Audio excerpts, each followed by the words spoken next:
东西到我的手里，那就是我的了。还想要回去？想得美！我吵！嘿嘿，今天我就让你们瞧瞧我于大厨师的本领。先给大姐炒个小菜。表哥！着了！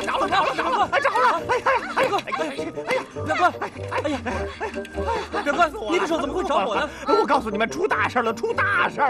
刚才啊，我在厨房里，我拿那个食神那个大捞勺炒菜的时候，我就拿这只手，就是这只手啊，我炒啊，突然间我的手它就着火了，你知道吗？它噗的一下就着火了！哎呦，把我的手给烧的呀！我是包一层它着一层，我包一层它着一层。我跟你讲啊，在我看来，这绝对是食神在搞我呀！表哥，绝对是你自己不小心啊！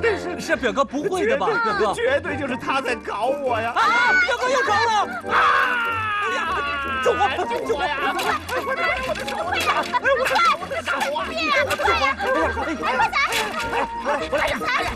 的手啊！我的手啊！哎呀，表哥，你忍着点啊，我帮你铲灭它。灭了！太恐怖了！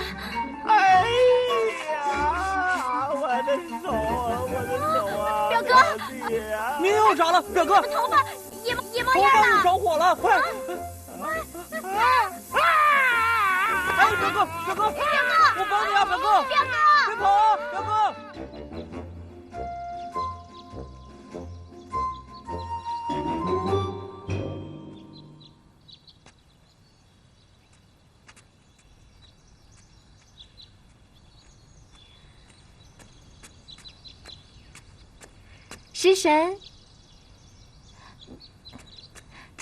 食神，你以前不是这样的。对，我是变了，是于日改变了我。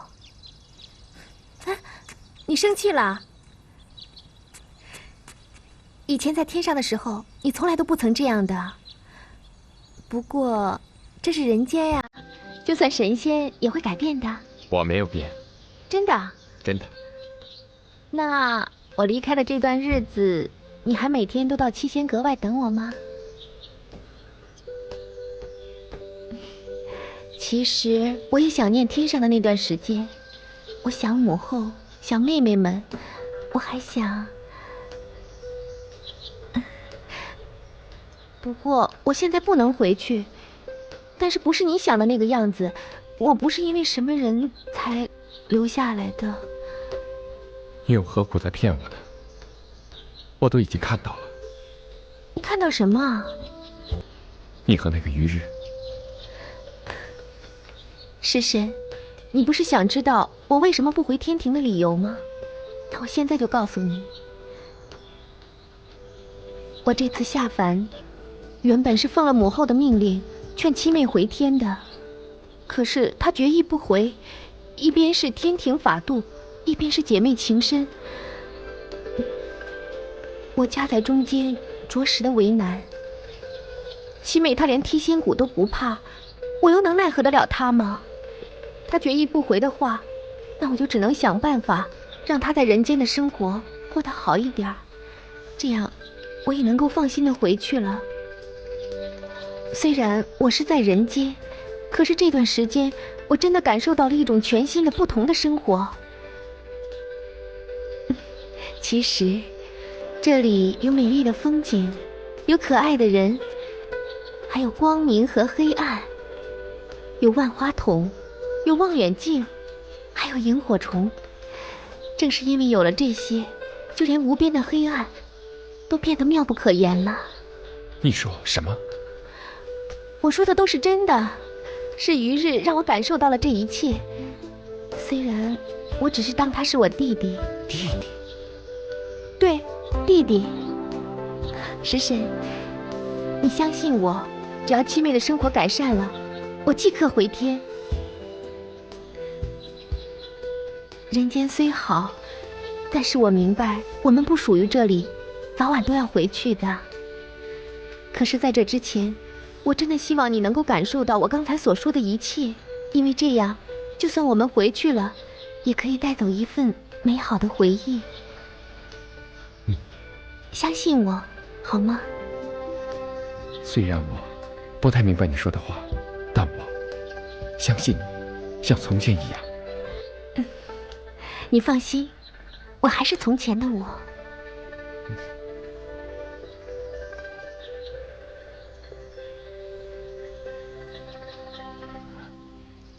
糟了，怎么了？如果这么说，我去五香酒楼，不是反而给你帮了倒忙吗？不用再说这些了。我是上了扫把星的当，扫把星，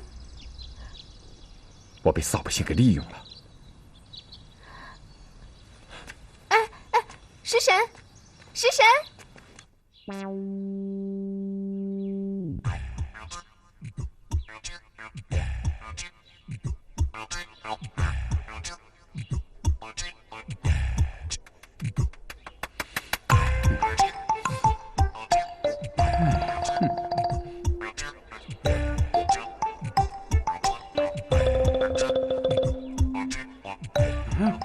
是谁？你犯错了一半，你跑到哪儿去了？这些客人全都让你给得罪了。这明明是个喜宴，让你搞得哭得稀里哗啦的。这个月的月钱扣了。扫把星在哪儿？扫把星，你就是我的扫把星。我再问你一遍，扫把星在哪儿？我哪知道他上哪儿去了？谁找我师傅啊？哎呀！哎呦，你来的正好，你怎么知道本大人的肚子饿了呢？去，到厨房给我炒2个菜来。去啊！哎，我说话你听见没有？扫把星在哪儿？啊，我师傅出去有事儿了。你有事儿啊，跟我说一样啊。好歹我也是师傅单传的大弟子啊。你此话当真？绝无戏言，有话跟我说一样。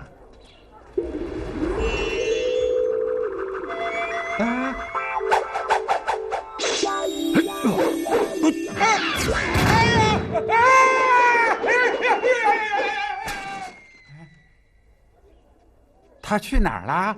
云南。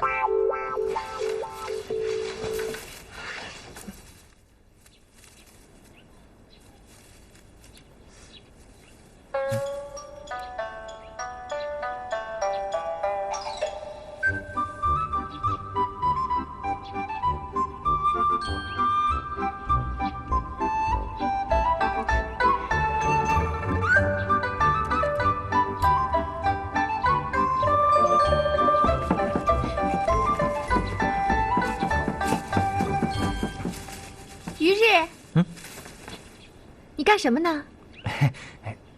没干什么。哎，你进来，进来。听，把门关上，把门关上。哎呀，快啊！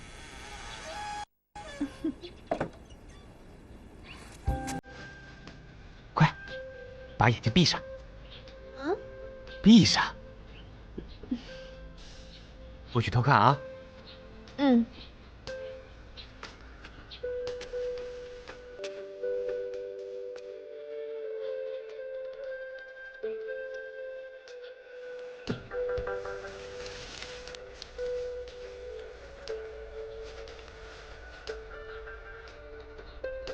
把眼睛睁开。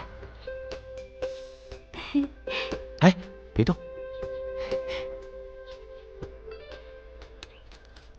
你看，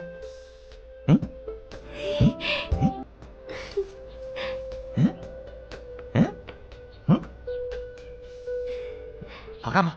好看，好看。喜不喜欢？喜欢。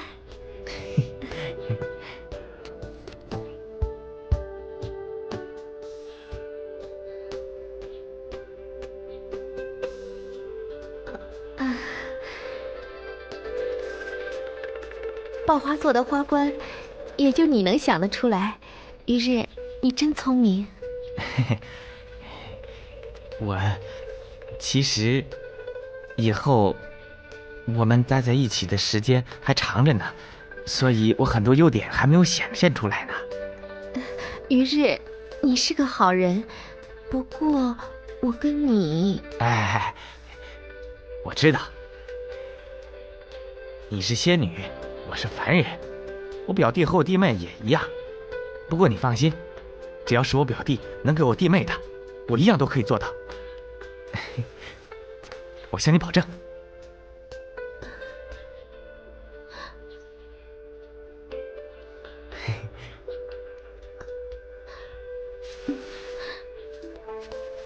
哎，你去哪儿啊？我出去一下，于日我回头再跟你说啊。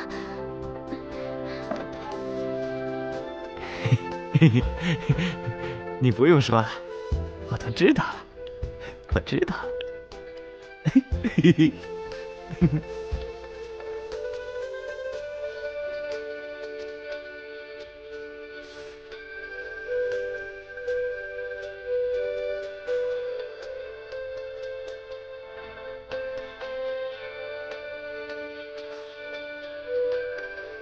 食神，刚才的事情不是你想的那样，你生气啦？没有，因为你说过，你把于日只当弟弟，我相信你。可是，你为什么不告诉于日呢？因为凡人跟我们神仙是不一样的，他们有生老病死，而且感情更加脆弱，他们需要更多的呵护关心，不能轻易伤害的。食神，你也是很聪明的，我相信过一段时间你就会明白的。其实，和凡人相比，神仙也许需要更多的关爱和呵护，因为他们活1000年，便要寂寞1000年。这样的日子，不是更孤独、更可怕吗？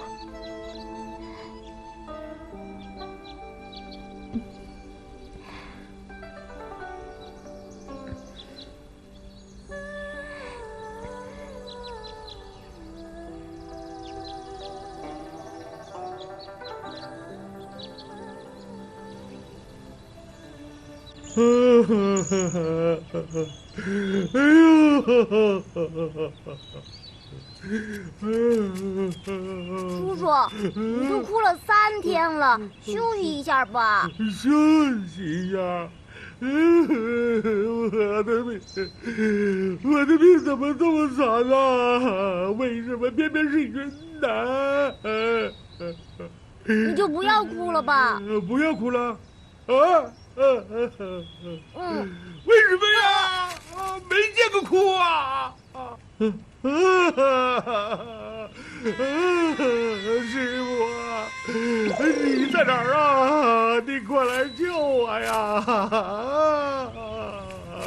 徒弟，哎呀，师傅，你怎么来了？你可来了，师傅。瞧你这点出息，那小朋友都不哭了，你这还哭什么哭啊？谁说我哭了？我没哭，我没哭。师傅，你带我回去，我要报仇。报仇？你跟神仙较劲儿？那你能有什么好下场？那师傅，你传我法术。伸手，往前，三，清，怪。师傅，这是什么法术啊？法术地名。我看你是修炼不够，让你到这个三清观去清心修炼啊。这个三清观呢，一来是学点真本事，二来这个董永啊，现在的帮手实在太多了，咱们干不过他啊。你到三清观呢，就顺手网罗一些手下，将来气候形成的时候呢，在东山再起。师傅，三清观是什么破地方？让徒弟去那个地方呢？师傅说话你都不听了啊？这不是人间有这么一句话吗？叫做这个要想在人前显贵，那必须在背地里受罪啊！我的话你都不听了，我不管了，我走了。别，师傅啊，别介呀，我修还不行啊？你想想是不是这么回事啊？等你将来能够这个呼风唤雨啊，那该多么风光无限呐，是不是？对呀，到那个时候我把功练成喽，就不怕那董家的小娘子不从。你我我千叮咛万嘱咐的，你还是打那个小娘子主意啊！董家那个小娘子是天女下凡，你打她的主意，你不是不知死活了吗？我知道了，师傅。我知道了，您放心，您的话我一定铭刻在心。不早了，你呢就去三清观啊，我也回去了。师傅，你飞走了，把我搁这儿了，我怎么走啊？也太好笑了，还笑？这可不是开玩笑的事情啊！姐姐，我又不是笑你，我是笑表哥。我一想到他一脸认真的样子，我就想笑。好，我不笑了。你说，我希望你去跟他说清楚，你什么呀？你另有心上人了？这句话你可不用对他说，你就跟他说我对他没有那个意思。于日是个聪明人，他会明白的。哪种意思啊？我又不是什么聪明人。哎呀，我的好妹妹，我求求你了，好不好？那好吧。不过这聪明人犯起傻来，可比傻子还傻呢。表哥，你听我说啊！表哥，弟妹，我告诉你吧，我可发现了，这个谈恋爱的人呐，他就是站不住。你下来。表哥，你听我说，大姐她……你不用说了，我都知道，大姐她喜欢我，对不对？啊，大姐，你怎么？大姐这2天，她对我特别的温柔。那不是因为你不小心被食神的大捞勺给烧到了吗？我知道，他还为我做了万缕情丝面呢。哎呀，那是因为别人做的面你不爱吃吗？哎呀，反正他没事就来看我。同在一个屋檐下，大家互相照应，那是应该的。哎呀，弟妹，你到底想说什么呀？我都知道了。你知道？是啊，你是来祝福我的，对不对？谢谢你，为我做出了榜样啊！榜样？是啊，既然我表弟能够娶到这么漂亮的仙女做老婆，那我于日比董永强多了，我一定也可以啊！表哥，你听我说啊，有些事情肯定是你搞错了。哎呀，不会。哎呀，真是我搞错了。大姐她虽然是仙女，可她毕竟是个女孩子呀。我作为一个男人，应该主动一些啊！俗话说得好啊，窈窕淑女，君子好逑啊！我一定要让她感受到人世间最炽烈的爱情，最温暖的关怀。表哥，我去了。表哥。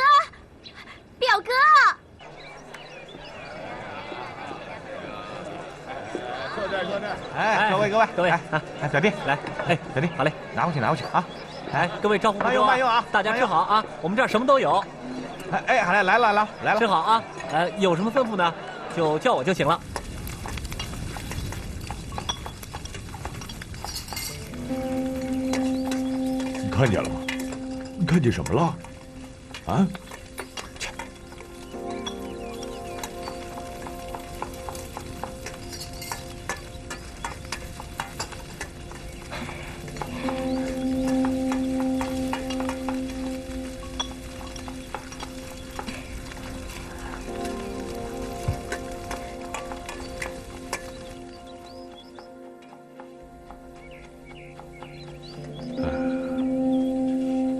怎么样？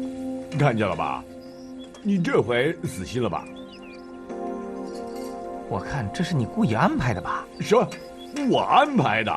哥们儿，人家是天庭的上仙，我是地下的小仙，我怎么安排得了他们呢？这倒也是啊。我看算了，人家已经给他擦汗了。擦汗怎么了？那时辰累成那样，炒菜顾不上，别人给他擦汗能代表什么呀？我要看见了，我也会给他擦呀。那照你这么说，我也喜欢时辰了。我真的搞不懂了，你怎么那么死心眼儿你？得，你都这么老了，你懂什么呀？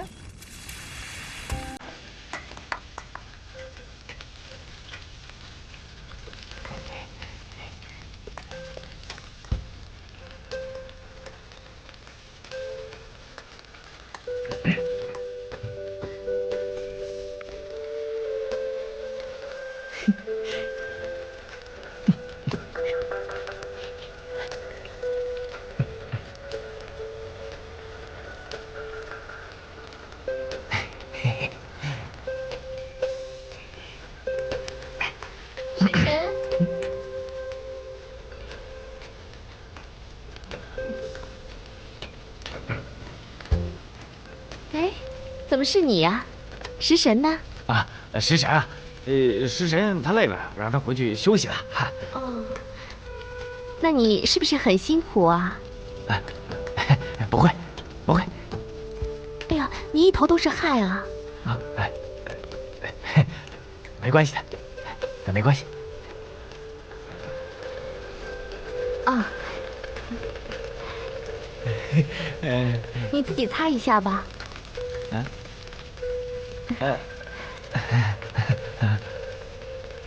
要是没有什么别的事，我就走了。啊，走吧，走吧。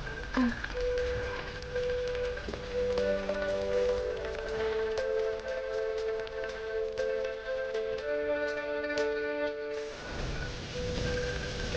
呀，哎呀，你没事吧？啊，没事儿，我没事儿。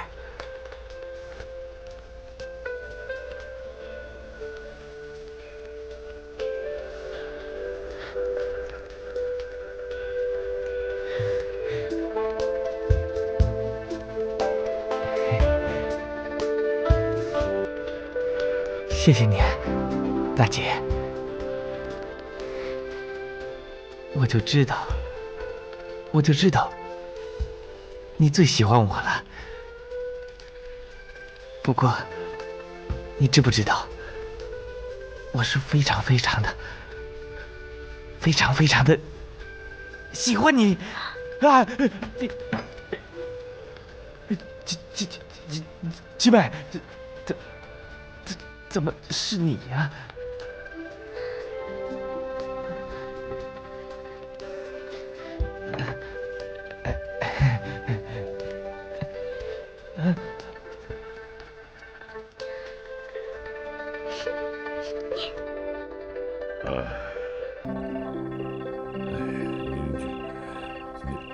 怎么样啊？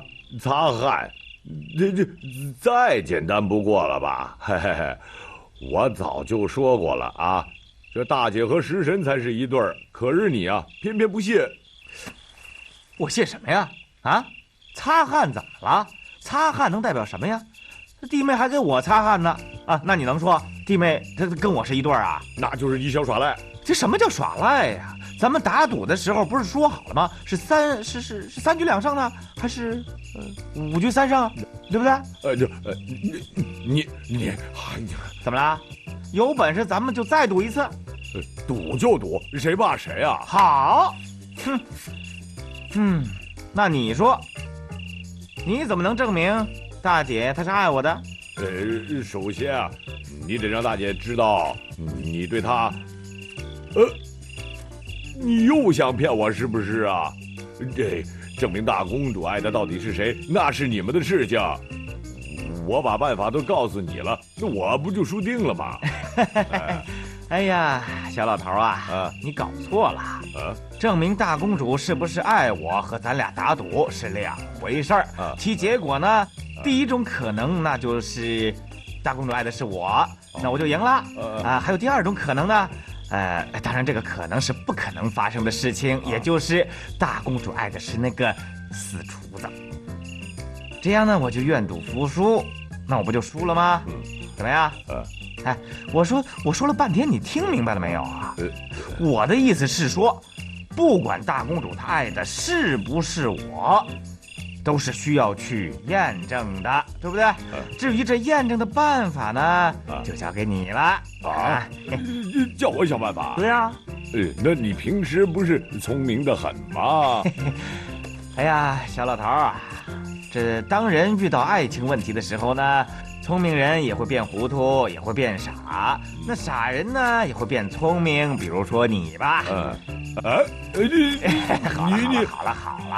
了，哎，有什么好办法就赶快告诉我吧。办法吧，倒是有一个啊。快说。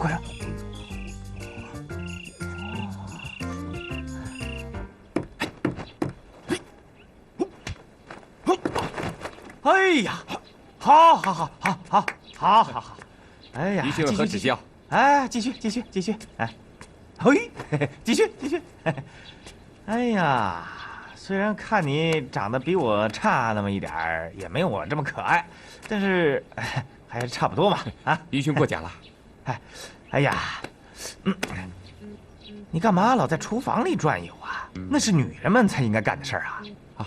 于兄有所不知啊，厨艺之道博大精深，炒菜并不难，那是每个厨师的基本功。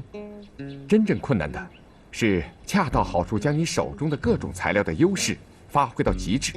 如果真能做到这一点，那其中的乐趣真是妙不可言呐。喂，这炒菜有什么意思啊？我告诉你说吧，就是你见识太少了。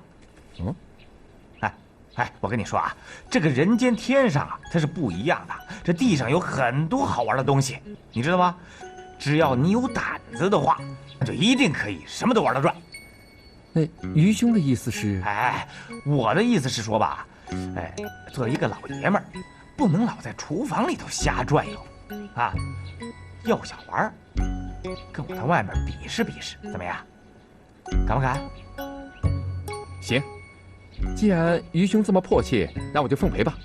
好，走。快点啊！哎呀，这大师傅好啊！快点！发生什么事儿了？哎呦，实在走不动了。可是你不是说有什么事情要发生吗？咱们来这儿干什么呀？这个。哎呀，这什么呀？还有这没有？这大事不好了，马上就要大事不好了。徒弟，你什么时候变成太上老君了？还会预知未来呢？我可没有时间陪你闹啊！我要回去了。别！哎呦，大姐啊，你再等等。你说清楚，让我等什么？你等这个大公主要赶快救人呐，时间来不及了，只能救一个。大公主，于日和食神，你先救谁啊？我好大的一个球啊！救命啊！救命啊！一日他掉下来了，大公主，赶快救一日吧，他要摔下来了，他要成死鱼了。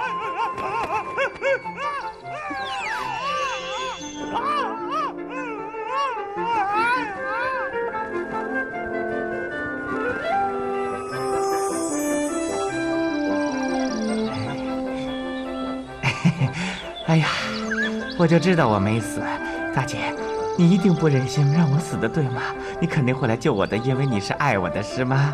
哎，就让我在你的怀抱里多停留一会儿吧。你没事吧，于日？我没事儿，人家就是想在你的怀里多停留一会儿嘛。你没事就早点下来，这样食神很辛苦的。没事吧？什么？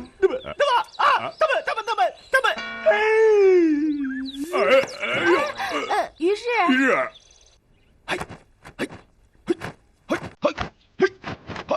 好，我切！于兄，你好些了吗？从那么高的地方掉下来，可实在是危险。以后你不要……你以后不要再提了。我好了我都好了。不过于兄，我是真心的敬佩你呀，不是神仙却能上天。那算不了什么。我现在有了一个新的玩法，这比飞天更刺激，更好玩。你有没有时间再陪我玩一次？于兄，我看没有必要吧。我看这很有必要。总之一句话，我有一个新的想法，你想不想跟我再玩一次？再玩一次吗？好吧。好。你这回不许使仙法啊！走。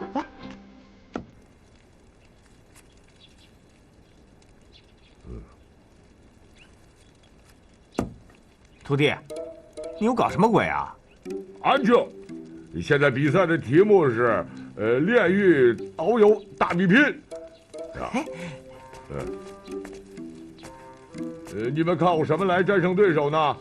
耐力，还是耐力。这谁坚持的时间长，这谁就胜利。啊，好。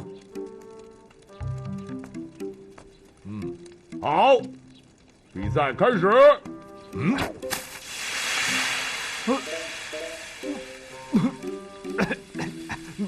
徒弟，这什么东西呀？这是啊？百年朝天椒。啊？什么？百年朝天椒。什么？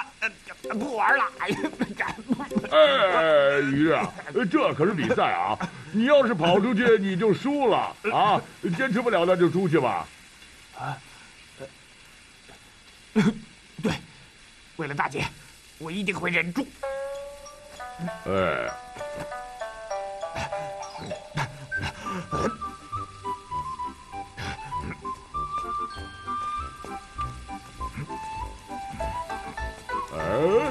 好，哎呀，没人出来是吧？好，二位干得不错啊！哎，那下面就是千年毛花椒。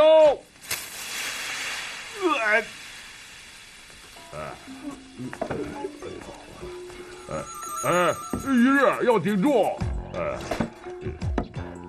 大姐，救命啊！哟，差点忘了，该叫大姐了，再续一根喽！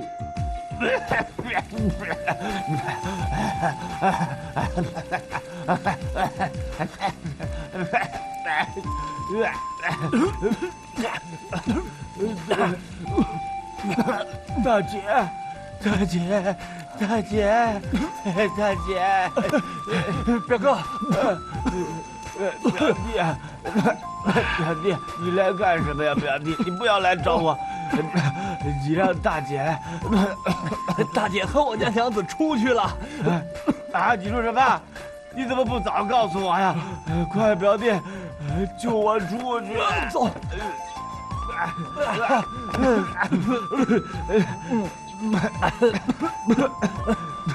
表哥，表哥，前2天你的头发被烧焦了，又不长记性。以后厨房的事情就让食神去管，你就安心做你的木匠就可以了，知道吗？表弟，食神他，食神他还没有出来呢。食神，哎，表哥，你怎么又进去了？食神，你不讲义气。不是说好不用法力的吗？我没有用啊！你胡说，你没用，这么辣，你怎么一点反应都没有？我司职天厨已经有300万年了，日日煎炒烹炸，已练出一个金刚不坏之笔。如此烟油对我来说，实在是平常之事啊！佩服佩服！哎切，哎切！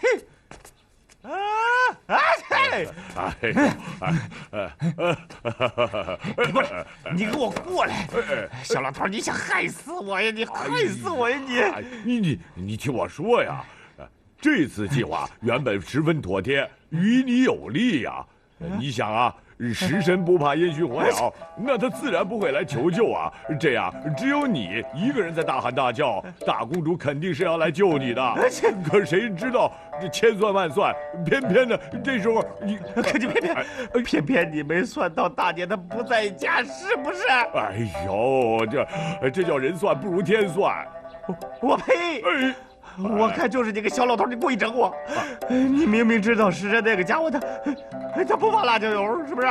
你还拿什么这100年的辣椒啊，1000年的花椒，你让我来查啊？我看你就故意在整我。哎呦，那过去的事情就让它过去吧。做人呐要往前看。走，大公主就要回来了，咱们得抓紧时间啊！抓紧什么时间啊？哎，我已经为你想好了第3个计划，保证成功。是表哥在叫吧？好像不是特别远。哎，那边。哦。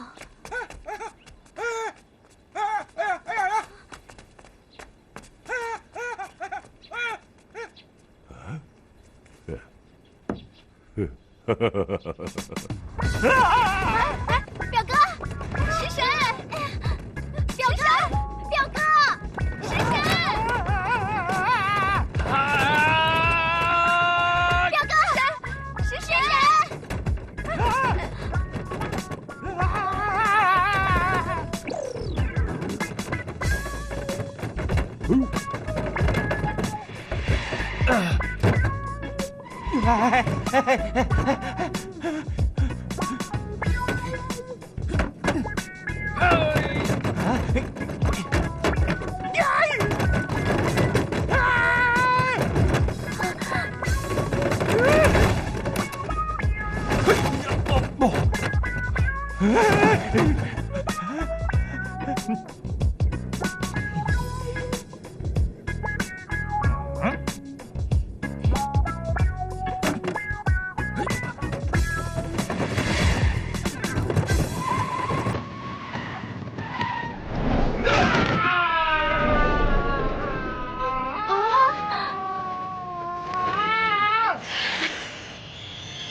拐杖拿来。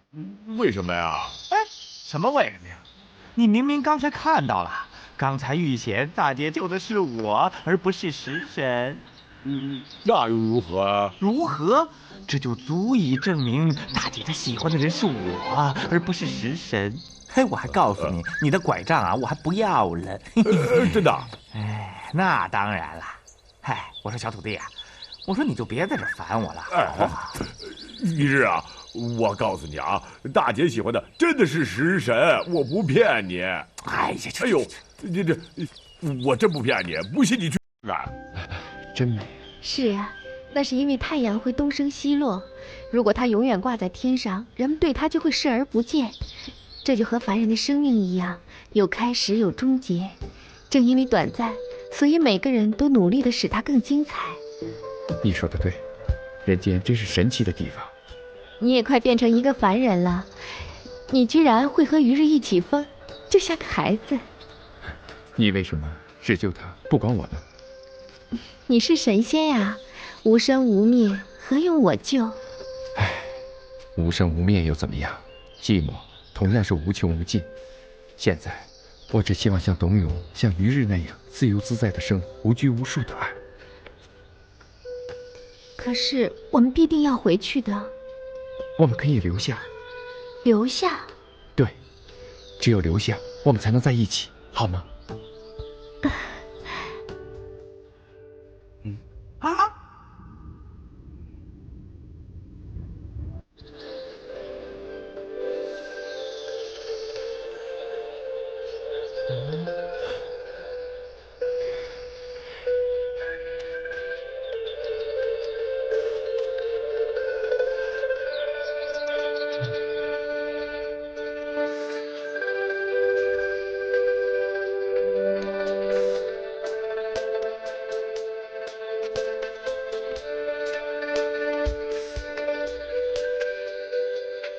你们两个看到什么了？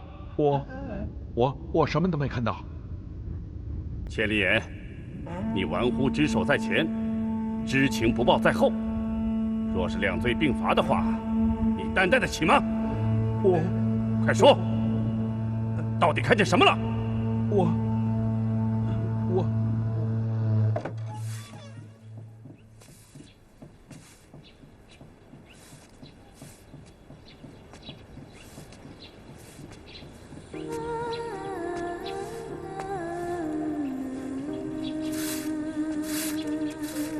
表哥，回来了，去哪儿了？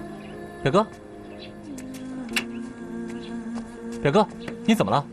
我跟你说话呢。表弟，表弟，你怎么了？快说啊！我失恋了，我失恋了。你什么时候练过？表弟，他们两个人果然是一对儿。你说大姐和食神？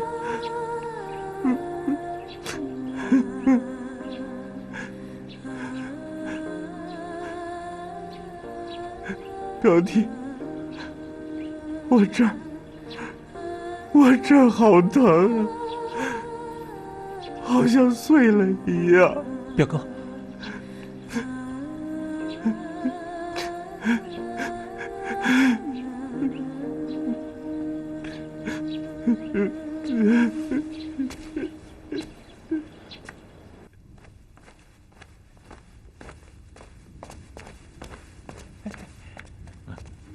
参见娘娘。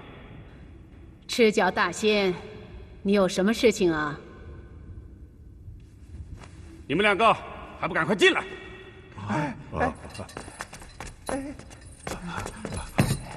娘娘饶命啊！饶命啊！饶命！饶命！还不快说！难道要数罪并罚不成？哼，这又是怎么了？大公主和食神的事情与我们并不相干呐。大公主和食神？禀告娘娘，食神私自下凡，和大公主在人间谈情说爱。什么？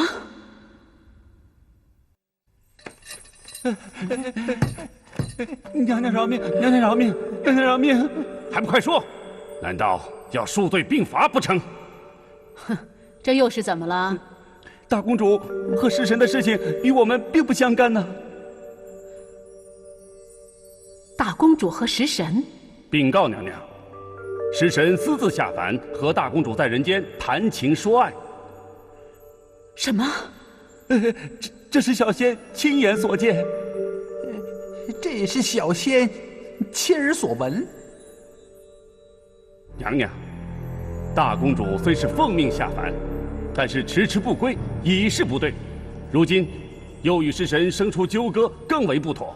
那食神擅离职守是一层罪，私下凡间是一层罪，现在和大公主纠缠不清又是一层罪。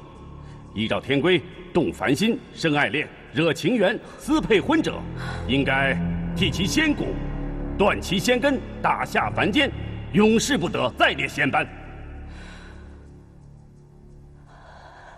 是啊，我们一定要把这件事情调查清楚。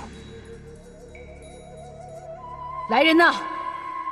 宣礼天王接大公主回天。宣礼天王！哎，且慢，大公主不能抓呀！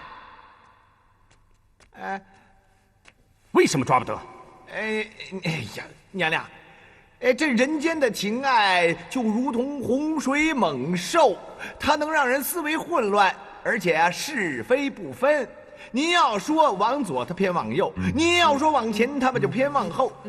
就算此时将他们抓回来，恐怕抓回来的也只是他们的人，他们的心呐还在一起。您说这祸根没除，迟早还要出事的，终究不是长久的办法。那你的意思是？我的意思啊，那是当然，天庭是一定要回的啊。就是这个食神，他既然已经下凡了，就坚决的这个把他贬下凡间去，不能让他再祸乱其他神仙，也不能姑息他。可是大公主不一样啊，大公主咱们得区别对待啊，咱们得哄着她，慢慢把她哄到天上来啊，让她跟食神从此就天地悬殊啊，再假以时日，自然大公主对食神的那个感情就淡而忘之了。那你的意思是，就是贬食神下凡？对，贬下去。娘娘，不行啊！如此处置有失公允，还是应该请天王出马，方能严肃法纪。娘娘，这个贬食神下凡，那才是斩草除根之道呢。你们说的都有道理，但是到底最后如何决策，我再想一想。娘娘，天庭律法从来如此，有什么好想的呢？不，现在的娘娘正需要好好想一想，要谋定而后动。好了，今天就到此，下去吧。遵旨。娘娘，这大公主和我。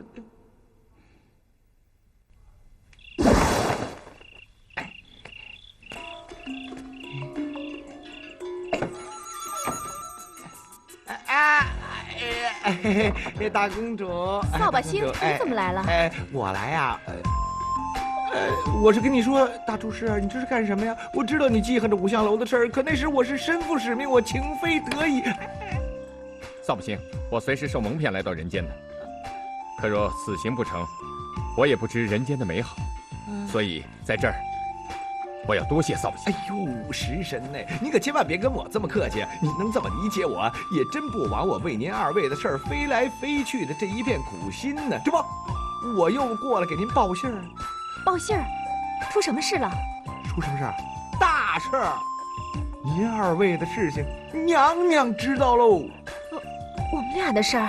哎，这娘娘现在正大动肝火呢，然后再加上那个赤脚大仙这边扇扇风啊，点点火呀。那现在的娘娘就是有心包庇您二位，唉，怎么样啊？快说。大公主，您这么快就忘了？您二位这事儿按天规律条该如何处置？您自己想。我何尝没有想过，只是没想到事情会来得这么快。他们要替仙骨，就替我的吧，不许动大公主。你答应过我，所有的事情都要一起承担，我不要你为了我。此事因我而起，我自当一身承担。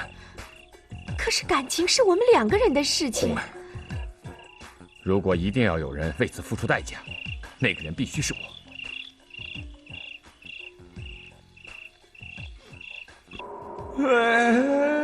师傅，大师兄，大师兄，大师兄，你在哪里呀？啊，大师兄，哎，这是大师兄又不在呀。这要是趁着他不在，我进去看看。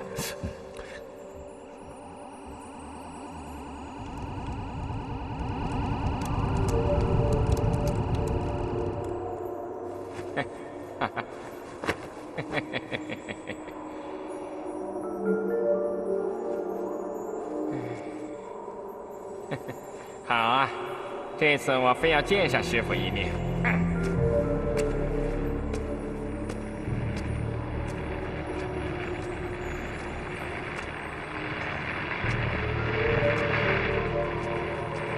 师傅。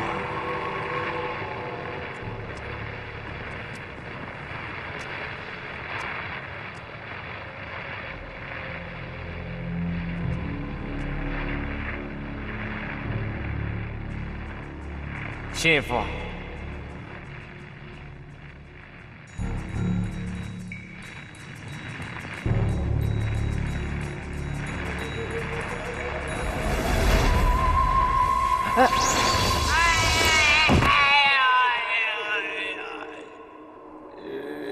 人家不过就是想见见你，你何必下手这么重？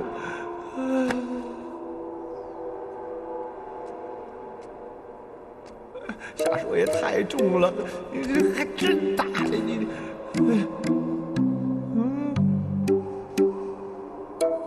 师傅，哎，师傅啊，我终于见到你了，师傅，真不容易啊，师傅，我受尽了。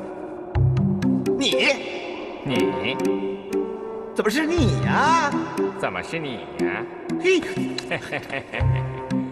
师傅可是通天彻地，无所不晓啊！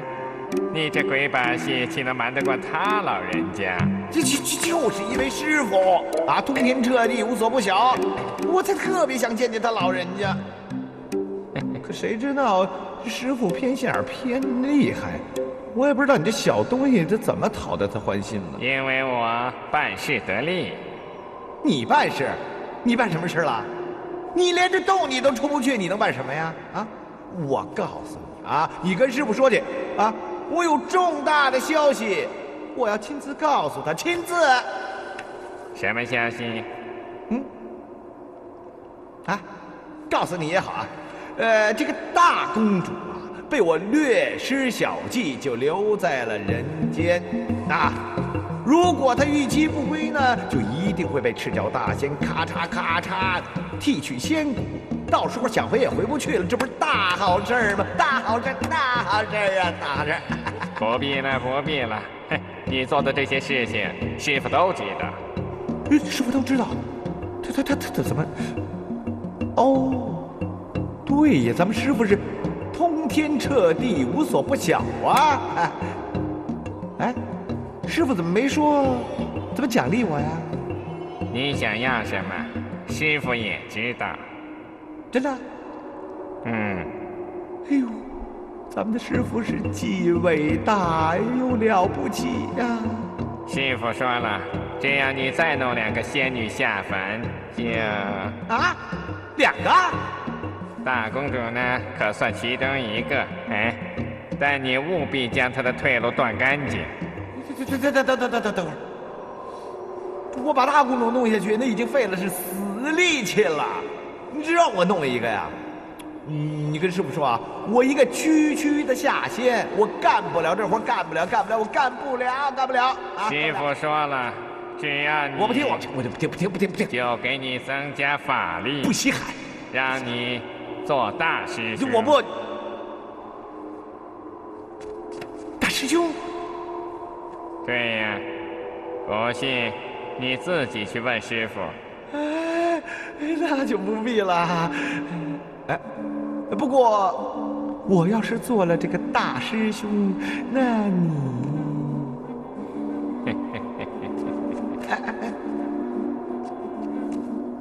拜见大师兄。哎，等会儿哎，什么来着？拜见大师兄。哎呀！哎，来起来！哎，师哥呀，师弟啊，你回去跟师傅说，啊，等我的好消息。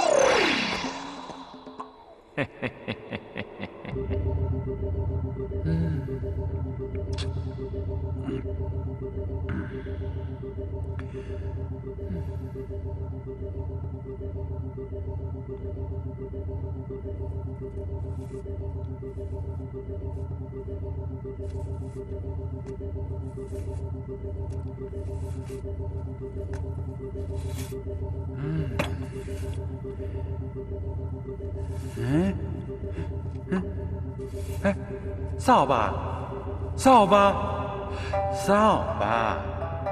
过来，月老。今天是初6，我应该给您打扫卫生，怎么不必打扫了吗？行啊，随便吧。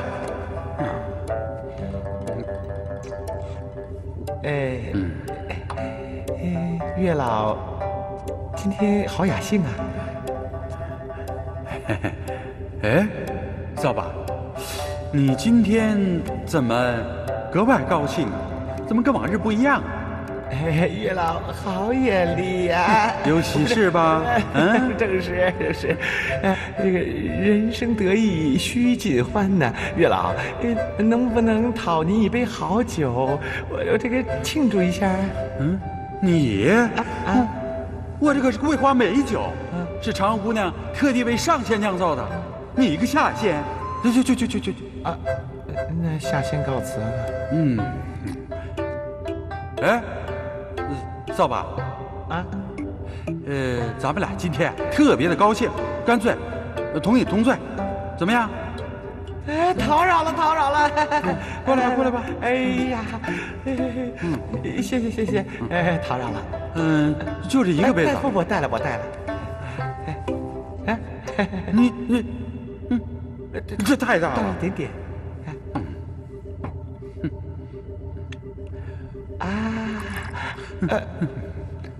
行了，够了。月老敬您。你得答应我一件事啊！我跟你喝酒这事儿不许告诉任何人，啊！你一个下仙，我是上仙。对。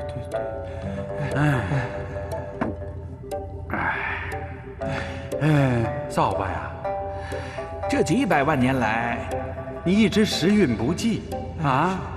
哎呀，精神郁闷。我是啊。我告诉你，过不了多久啊，你就会好起来的。真的？月老啊，你看出来了，马上我就能时来运转。不是，我的意思是说呀，你已经习惯了这倒霉的日子，也就不觉得痛苦了。喝。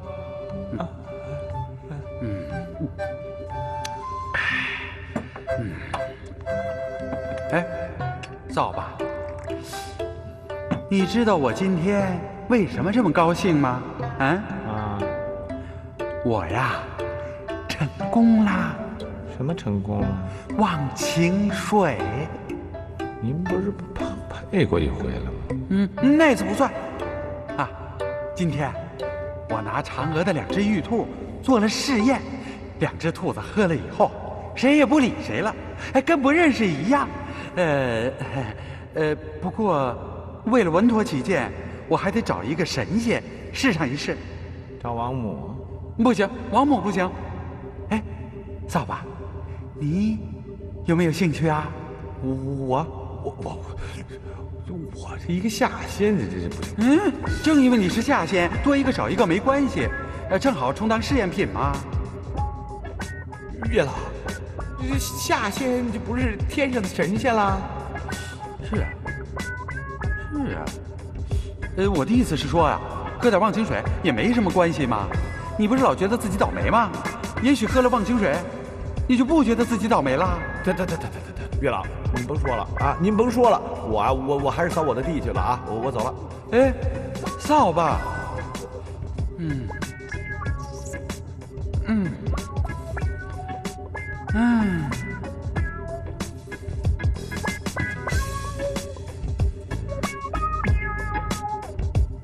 上仙，等着吧，早晚的，我要让你们这些上仙都知道我下仙的厉害。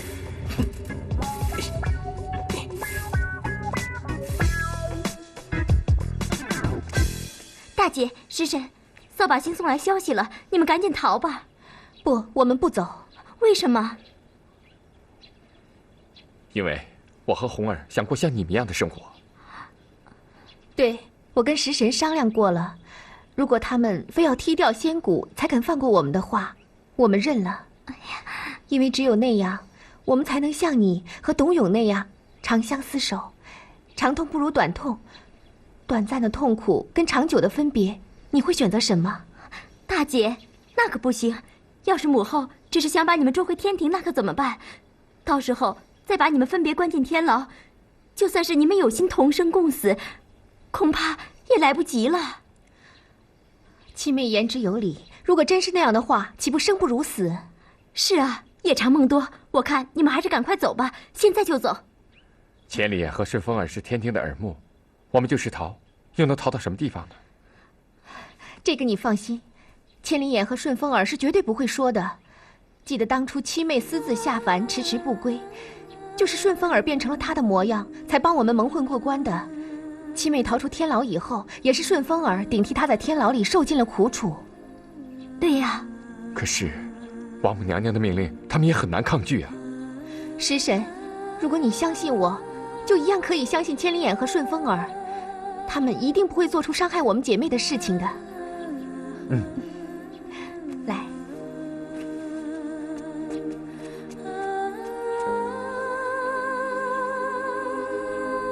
千里眼、顺风耳，我跟食神就要走了，因为只有这样，我们才能找到属于我们自己的幸福。如果你们愿意，我相信你们一定会愿意的，请祝福我们吧。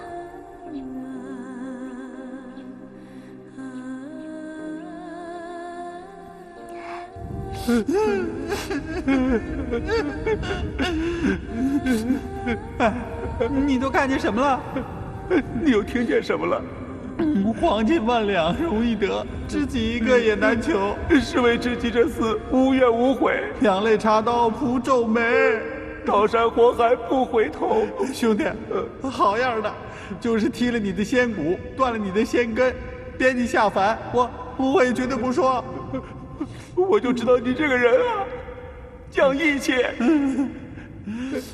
大公主，食神，你们一路小心啊！千里眼、顺风耳，你们在说些什么呢？没什么。你们两个哭什么呢？没有。是不是发现了食神和大公主的消息了？没有。董永家里什么声音也没有啊。没有声音？莫非他们逃走了不成？没有，我刚才看见了，3山5岳、5湖4海、东西南北，什么都没有啊。家里没有，外面也没有，除非他们没有走远。对，现在去追，还来得及。大仙，大仙。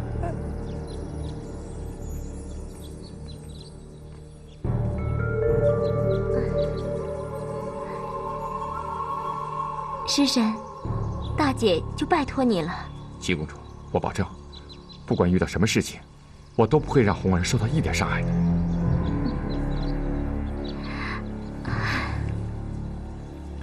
时辰不早了，快上路吧。啊，走了。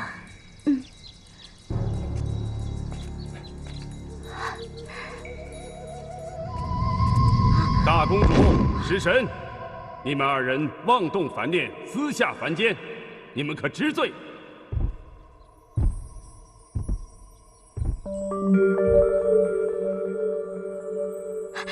赤脚大仙，你就网开一面，放过大姐和时神吧。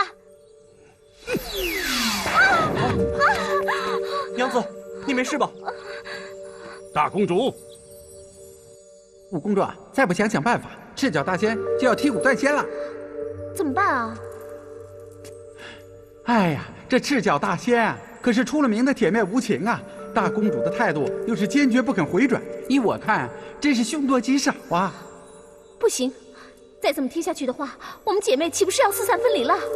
哎，五妹，你干什么去？干什么去？纠集人手去！与那赤脚大仙说理去。就是说不通，我也不能让他把大姐的仙骨给踢了。五公主啊，好胆识啊！你以为我们姐妹几个全下凡去，便是赤脚大仙的对手了吗？那怎么办呀？踢仙骨断仙根事关重大，没有母后的命令，赤脚大仙也不可擅作主张。母后有七妹断仙在前，你说母后这次下得了手吗？你的意思是？哎，对，去求王母娘娘啊！赤脚大仙此次下凡，他也没有娘娘的许可，他也是私下凡间，要踢呀，把他一块踢了。对，要踢，连他一块踢，就你话多。苦海无边，回头是岸。趁着大错还未铸成，只要真心悔改，为时不晚。悔改？悔改什么？煽动凡心在前，自当悔过；违背天条在后，必须改正。我与食神倾心相爱，爱得全力以赴，毫无保留。此心日月可见，怎能言悔？我与大公主海誓山盟，生生世世不移此情，绝难悔改。不管你们如何巧言令色，违背天规，已经证据确凿。既然你们还是神仙，就不能像现在这样随心所欲、肆意胡为。那大仙想怎样？你们必须跟我回天庭，给众仙、给王母、给天庭一个交代。我们要是不肯呢？大公主，你一向温驯柔顺，食神也是克己奉公。我此次下凡，就是想给你们二位一个悔过自新的机会。难道你们想一错再错，逼我出手吗？我只希望大仙知道，此事与大公主毫无瓜葛，请您不要伤害于她。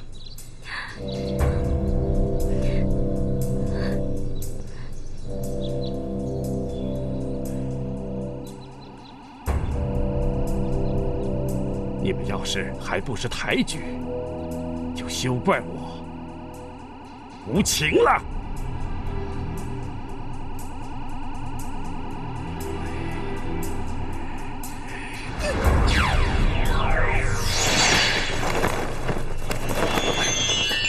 红儿，我们的海誓山盟，你都忘了吗？不失不忘，不离不弃，生死与共，永结同心。我怎能让你一个人独自受苦？大仙，动手吧！大公主，你就听我一句劝，与我回天庭吧。我为食神无怨无悔，大仙一向公私分明，如今怎么了？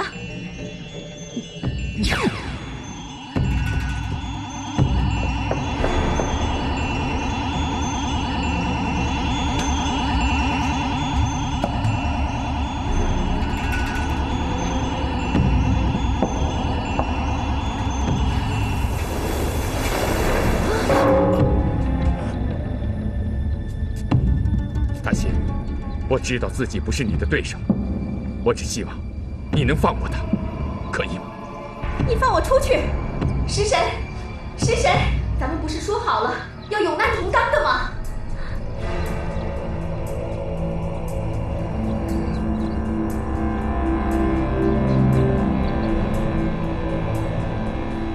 食神，你这又是何必呢？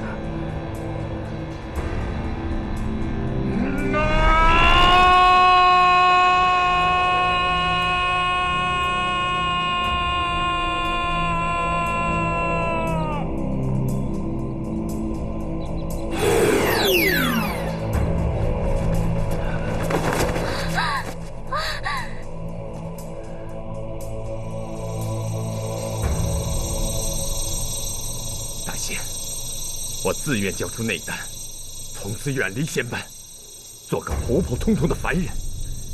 就求你饶过大公主吧。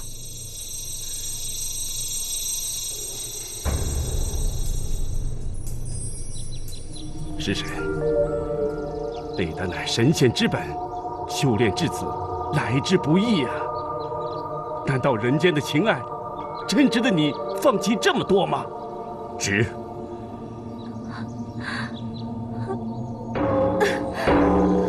食神，食神，即便你交出内丹，也只能抵消你违反天规之罪。至于大公主嘛，她必须为她自己所犯之错付出应有的代价。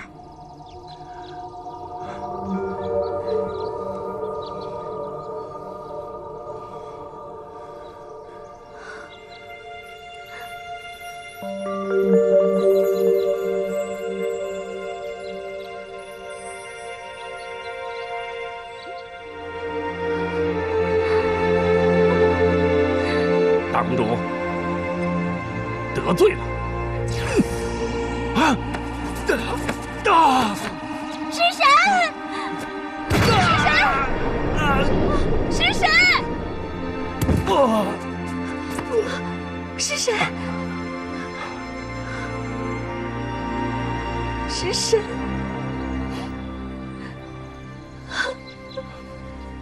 大仙，请你饶过大公主。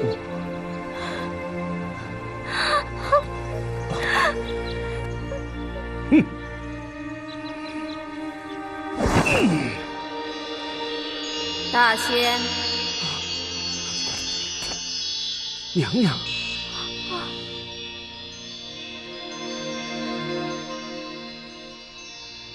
母后，你就宽恕大姐和食神吧。事已至此，大仙还要怎么样？那对食神的惩罚已经足够。既然他已经交出了内丹，那从此以后便以天庭无赦，由他去吧。那大公主她将他打出天庭，永远不得回转。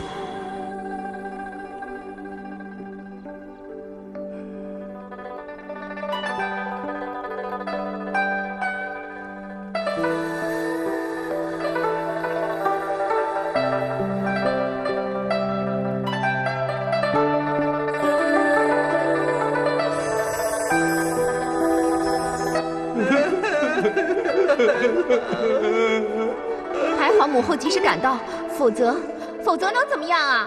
难道那赤脚大仙真的会心狠手辣的杀了食神啊？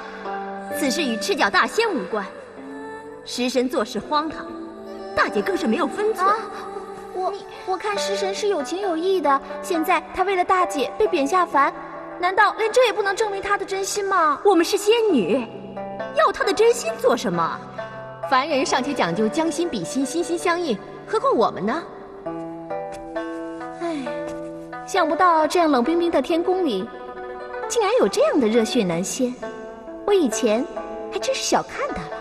哎，就是啊。二姐，食神为了大姐都落到这种地步了，你竟然说无缘无故，哪来的什么连累呀？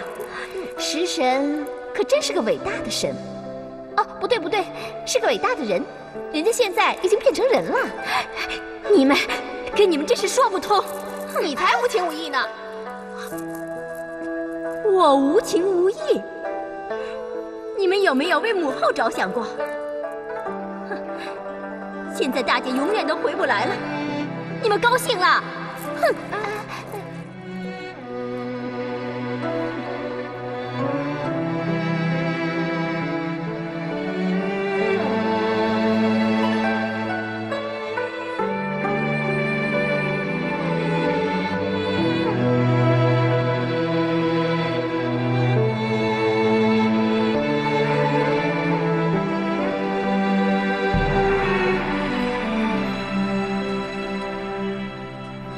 大姐，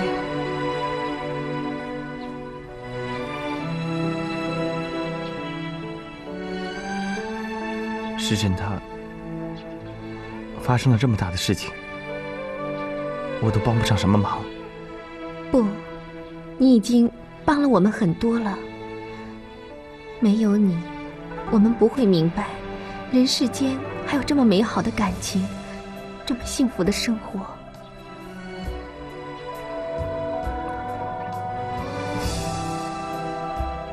于日，陪我出去走走吧。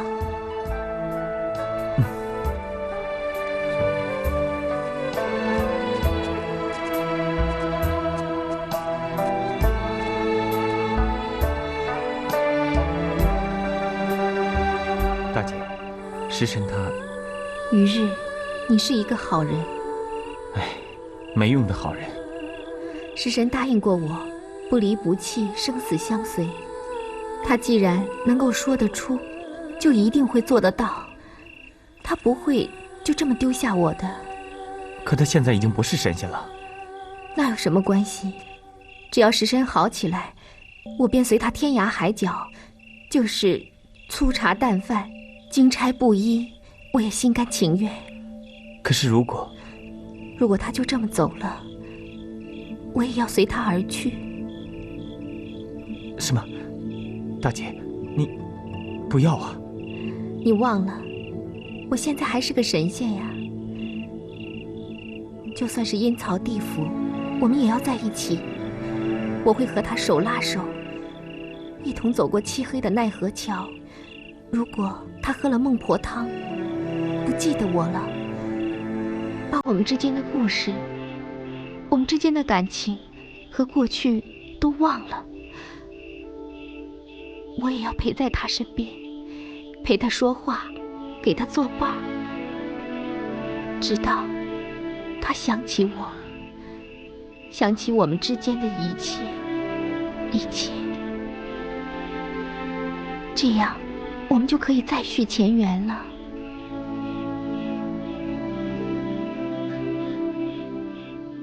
大姐，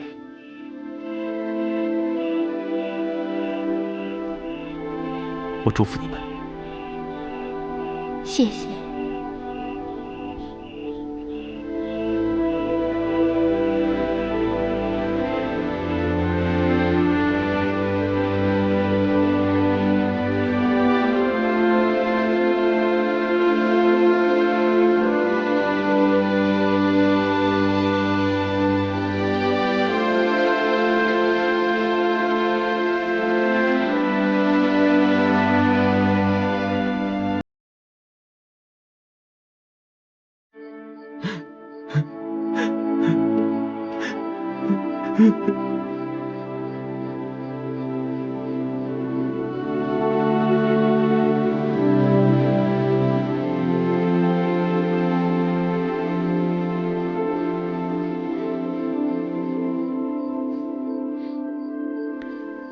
红儿，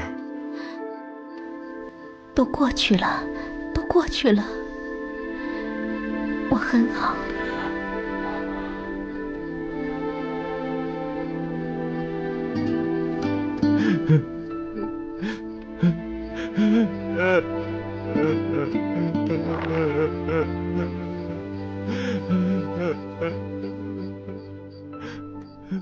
徒弟，你来了。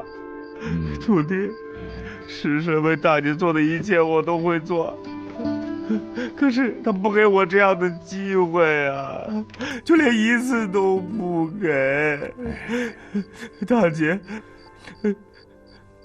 他爱的是食神，他不爱我，他不爱我，他不爱我，他来干嘛呀？来，这都是命啊！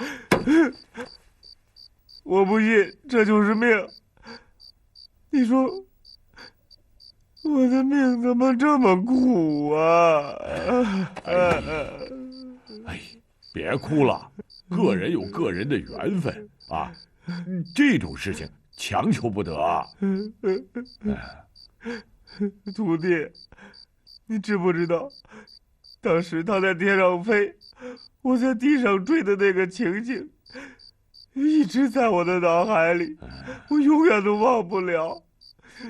可是他找的不是我。好了，过去的就让它过去吧。雨日，你记住了，是你的跑也跑不掉，不是你的求也求不来的。每个男人和女人都被月老拴了红线，你和你的那个他总有见面的那一天，只是时机未到而已。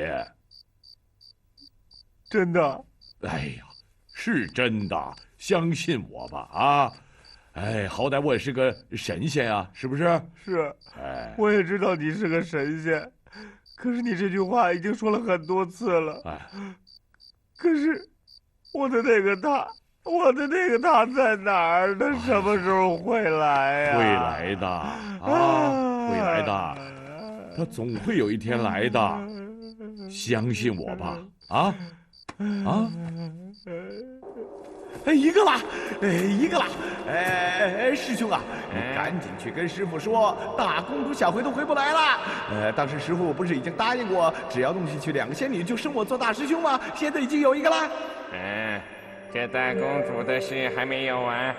既然她没有剔骨断仙，那她就可以随时回来，怎么能算一个呢？再说了，就算大公主算一个，那还有一个呢。下面你打算把哪个公主弄下凡去？我问你，你有什么计划呀？什么计划呀？我有什么计划能跟你说吗？什么？人不大管的倒不少，你以为你谁呀？你是王啊？计划？我当然有计划了。就为了一人之下，万人之上，我也得计划周详啊，是吧？那个我不跟你说了，我跟师傅说去。师傅，那个大公主已经下去回不来了，我弄下来一个，你可别忘了答应我的事儿啊！啊！哎呀，嘿，你呀，就等着叫我一声大师兄吧。你干嘛捏我？你这畜生！哎呀，你这畜生！大公主与食神双双违背天规，可现在您只惩罚了食神，却不曾追究大公主之过，如此偏颇，只怕难以向天庭众仙交代呀。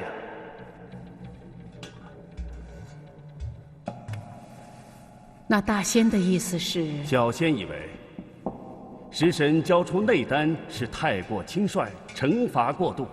大公主不得回转天庭，则如蜻蜓点水，惩处太轻。娘娘身为天庭之主，众仙表率，凡事应当以天规法度为重。若因私而废功，难负众人在先，祸根深重在后啊！小仙言尽于此，何去何从？还是请娘娘自己拿个主意。小仙告退了。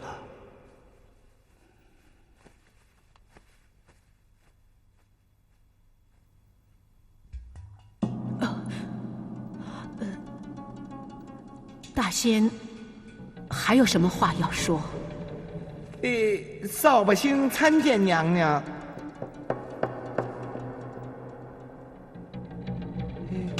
扫把星，你又来做什么？来为娘娘分忧啊！哼，你能为我分什么忧啊？赤脚大仙之流太过古板，不近人情，他怎么能体谅您身为人母的一片苦心呢？如今这天庭也只有小仙能替娘娘您分忧了。